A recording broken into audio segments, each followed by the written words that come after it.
student, today we are going to learn how the given number, inputted number, can be reversed using Visual Basic or in Visual Basic using while loop. Okay, so let's go to Visual Basic window. My question will be, let me finish first question. So with remark I am writing the question here. Write a Visual Basic program to input a number and reverse it. Reverse it. Simply we will reverse the number. Fine. Now the design will be how, student? As I am saying that I have to take a number. I have to input a number. So I can specify a label where I can specify enter a number or enter any number I can write. Fine. So this is what will be the caption of the or the text of the text label. Thereafter I am taking a text box. Text box will receive the numbers from the user from the keyboard. Fine. Then I am taking a button. Clicking on the button, what will happen? Now the number what we are going to input will get reverse. So here the text I am keeping or the caption I am keeping as reverse. One more button here I am teaching you that will clear the screen or clear the text box so that another number can be inputted. Another number can be inputted. Fine, students. Now here one more thing let me teach you, which I taught you before also. Suppose we want to use this button through keyboard. So how I can make a underline symbol or mnemonic? Mnemonic, it is known as mnemonic to a key. See, just notice this part, reverse here. So before the R I am specifying a ampersand sign. The moment I gave a ampersand sign before R, you notice here it become underline. So same way, so what the use of underline that I will teach you, I will show you practically, just wait. Okay, fine. Now the result of this, the reverse of this number will appear here. So here I am taking one more label. So this label will contain the result of the number we inputted here. Now let double click and start the coding for it. So for reversing, this is unnecessary, so I am removing. For reversing, I am taking here some variable as I told you before that it will start with the dim keyword. So dim, for keeping the number I am taking n, and for finding out the remainder of the number I took here remainder variable rm I am taking here, and I am taking the result variable as integer. So all the variable I am taking as integer. Fine, students. And the result I am just initializing to 0. If it is not, this is not required also. So let not to declare. Now the value what I am entering in text box will come to whom? Will come to the variable n. Will come to the variable n. Fine. Now as I told, we have to use the while loop, while wend loop. So let's start the while loop with what? Now n greater than 0. Why n greater than 0? As we know that we have to divide the number by 10. So when we got the remainder, that remainder we need to store in the result variable. The result variable I took here. Okay, we have to keep the result in this res variable. So I am just taking here result equal to, or I can keep in remainder variable. So remainder, first let me get the remainder, then the remainder will transfer to result variable. So remainder equal to n mod 10. As we know before, previously we learned that mod is the operator which we can use to find out the remainder of a number. Clear? So thereafter what we need to do, now we got the remainder. So remainder has to get kept in result variable, res variable.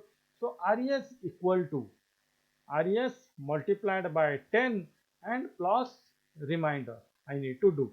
So what will happen? Let's keep bracket here. Now res the value is 0. So 0 will get multiplied with 10 become 0. Then remainder. So what the remainder we got? It gets stored in the variable res. Okay, let it get over, then I will explain it more nicely. So now I have to keep decrementing the value of n. I have to keep decrementing the value of n. So that how can I do? N equal to n divided by 10. So doing like this, what will happen? The value of n will keep decreasing. Fine. Then I have to make here wend to stop the loop. Thereafter, as I told you, the result will appear in the label number 2. So result will appear in the label number 2. So here we can write a label 2 dot caption equal to what I need to write, the reverse is. I can give a comment like this, the reverse is. So ampersand sign to concatenate it, then we can write here res. Okay, this is how the statement to be. So let's check whether the result is coming or not. So running the program, it is asking the number. I gave here 342, reversing, it's showing overflow. So go to debug and check what the problem we are getting here. Now result equal to result multiplied by 10. Result, the variable I think we hope we have to take it as a 0. Let's take 0 and start. Fine, let's run the program. Still it is showing overflow. Overflow by result equal to result multiplied by 10. So 0 equal to 0 multiplied by 10 is 10. Reminder rm variable we have taken. So just doing the plus with the reminder. Don't know. Okay, let's do one thing. In place of integer, I'm using here, suppose the variable type. Let's take some advanced, means more higher type, that is long. Okay, let's continue with the program. F5 to run the program. Still it is showing overflow. How come? Let's run the program. 342 reverse. No, it is showing overflow. Okay, let's see what we can do with this. So it is showing error, student. So what we can do, one thing we can do here, when we are dividing by 10, it is returning a fraction. Fine. So let's convert that fraction to int. So we can use your int function. So after doing int, the fraction, the like quotient, whatever it is getting, that directly will get stored in the n. No reminder will go to n. Reminder will get stored in only in rm. So let's see whether it is solving our program or not. Thereafter, if it is required, I'll explain again. 342 I gave. Yes, now it is get done. The reverse is 243. So what I did, let me explain. So at first what I'm doing here, now I'm just inputting a number and storing here. Fine. Thereafter I kept the result variable as 0. Result is continuing till 0. Okay, no, sorry, the n, the value what we enter, that will go till n, go till 0. It means we have to do the task whatever we are doing here until unless the n is greater than 0. Then what I'm doing, I'm just finding out here the remainder of n, the first remainder. Suppose it is 342, the first remainder will be 2. So 2 will get stored in rm.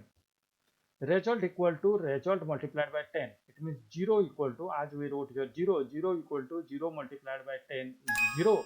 0 plus remainder. Remainder is what? We got 2. So the result become 2. Thereafter quotient. So 342, the quotient will be 34. Fine. If you divide by 10, the result will become 34. So next what we will do, now the 34 will come from here. 34, the mod will be finded out, and 4 will be the remainder. Fine, remainder gets stored. Here the result value was 2. Result value was 2. So 2 multiplied by 10 become 20. 20 plus 4 become 24. And now the result is 24. Remember, then it will find out the quotient. Quotient will be 3. Going here, 3 more 10 become 3. So 24 multiplied by 10 become 240, and this is 3. Remainder was 3, so it become 243. Okay, so the answer will get printed as 243. Now the clear option, let's do the clear option. For doing the clear option, we double click here and simply we can write here text1 dot text equal to blank. So if you do blank, then what will happen? Anything you entered here, it is showing, then clearing, it will clear the window. Hope all of you understood the concept of reverse.